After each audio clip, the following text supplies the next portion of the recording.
நாம் காஃபி அல்லது தேநீர் குடிக்கும்போது உடனே இந்த சோர்வு நீங்குவது ஏன்? இதிலுள்ள கேஃபீன் என்ற பொருள் இந்த அடினோசின் வந்து ஒட்டிக்கொள்ள வேண்டிய ஏற்பிகளை தடுத்து விடுகிறது. அதனால் மூளைக்கு சோர்வின் செய்தி கிடைப்பதே இல்லை. மூளையின் கட்டுப்பாட்டில் உள்ள ஒரு சுவாரஸ்யமான செயல்பாடு கொட்டாவி. கொட்டாவி ஏன் வருகிறது என்று நீங்கள் எப்போதாவது யோசிச்சதுண்டா? பெரும்பாலான விஞ்ஞானிகள் இன்று நம்புவது என்னவென்றால், கொட்டாவி என்பது மூளையின் வெப்பநிலையை சீரமைக்க நடக்கும் ஒரு முயற்சிதான். அதாவது ரெகுலேட் பண்றதுக்கான ஒரு முயற்சி.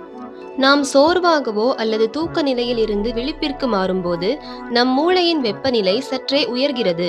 இந்த கொட்டாவியின் போது நாம் வாயை அகலமாக திறந்து அதிகப்படியான காற்றை வேகமாக உள்ளிழுக்கிறோம்.